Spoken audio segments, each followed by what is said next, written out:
ويلكم باك تو ماي يوتيوب شانل. ازيكم يا ركاتي؟ عاملين ايه؟ يا رب تكونوا بخير. طمنوني عليكم في الكومنتات وانتوا كويسين ولا ايه؟ واحكوا لي كده شبه ما كنتوا بتحكوا لي زمان. كنت بحب كده قوي. عايزه اقول لكم ان النهارده خلاص انا اتحمست وقررت خلاص هبدا مذاكره، لان طبعا الفاينل دخل شبه ما انتوا عارفين. اكيد كلكم دلوقتي فتره امتحانات، فحبيت ان الفيديو ده يكون مشجع ليكم شويه. بالليل بقى قعدت اذاكر. انا الفلوج بتاعي مش عارفه ليه ببداه لكم من بالليل لتاني يوم بالنهار، وبعد كده الفلوج بيخلص. يعني الناس الطبيعيه او اليوتيوبر الطبيعيين بيبداوا الفلوج من الصبح بدري لحد اخر اليوم كده الفلوج خلص. انا ببداه من قبلها بيوم وبنهيه في نص اليوم، معرفش ليه.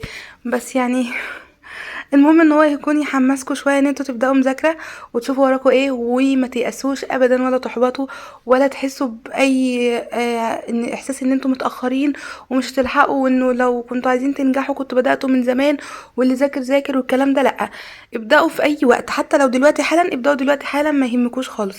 ونمت خلاص وراحت عليا نومه بجد. انا نمت يجي نص ساعه تقريبا، قمت عينيا حمرا وتعبانه جدا. صباح الخير يا حلويات. انا خارجه دلوقتي، او يا برقواتي علشان انا بحب اقول لكم يا برقواتي. انا خارجه دلوقتي. ادعوا لي عشان عندي امتحان، وحبيت اوريكم الاوتفيت او اللبس بتاعي قبل ما اخرج. يعني استنى اوريكم.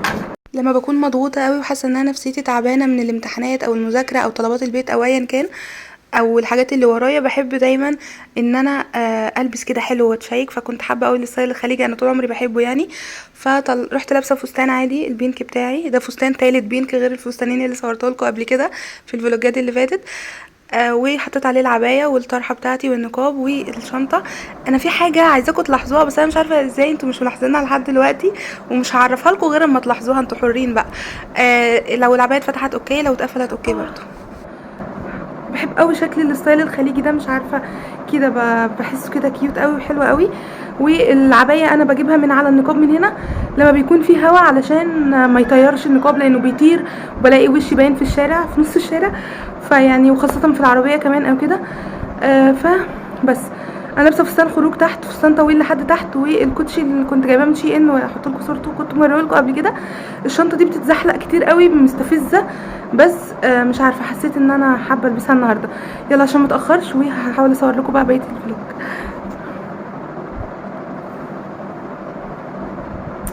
مش رافعاها يا بنات وربنا، يعني ده قفايا مش رافعاها بس عشان ايه؟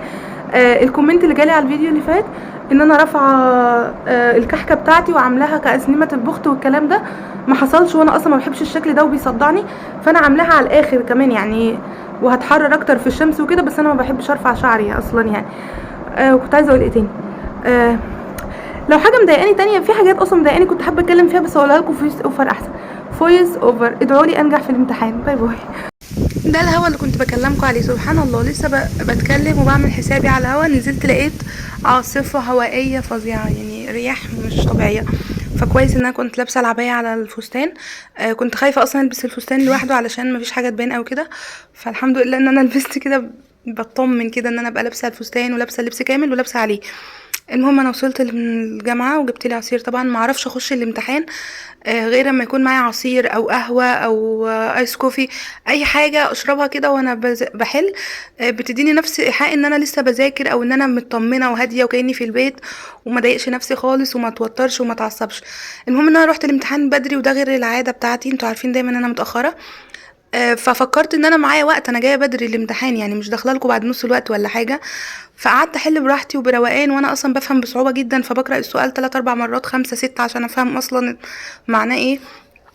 فبصيت لقيت المراقبه بتقول ناقص 10 دقايق وتلم الورق، وانا كنت في السؤال تقريبا مش عارفه كام ال35، وهم كانوا 40 نقطه ام سي كيو وسؤالين مقالي.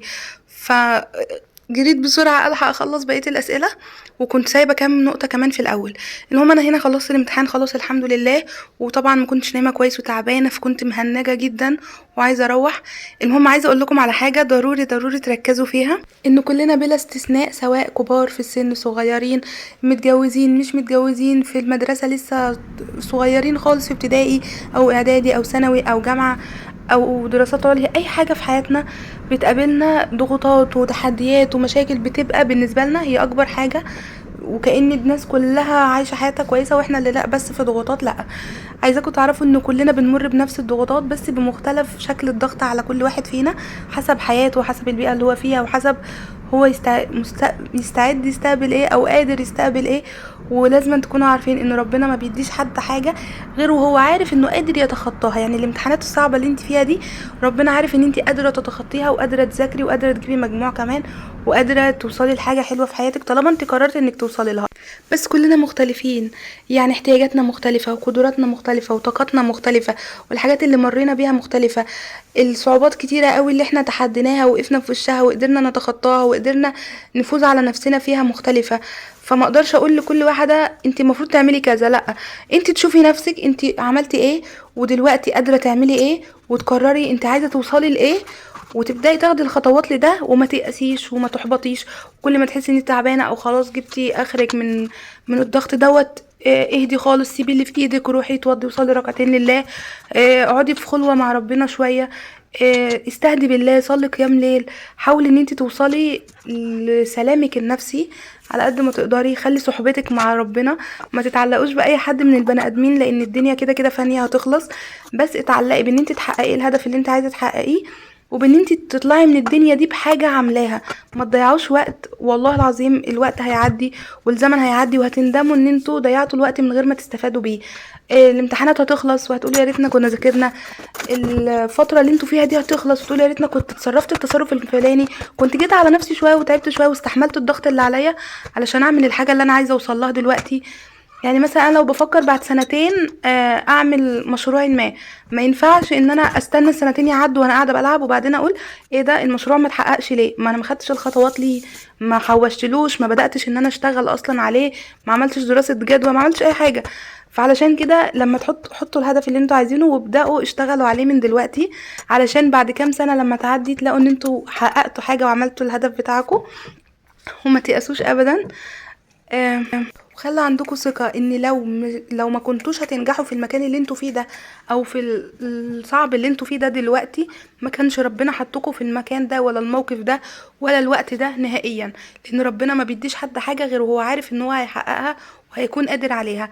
انا بشجع نفسي بالكلام ده على طول، كل ما احس ان انا يأسانة شوية واقول لنفسي الوقت ده هيعدي وهكبر في السن واقول يا ريتني عملت ويا ريتني حققت. فده اللي بيشجعني ان انا اقوم واعمل.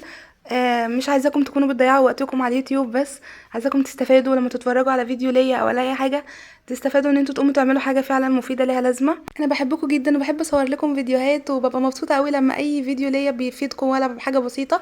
وبفرح لما بتكتبوا لي كومنتات قوي عن اي اسئله تخصكم او عن حاجه عني، بحس كده ان انتوا صحبه قريبه ليا بجد.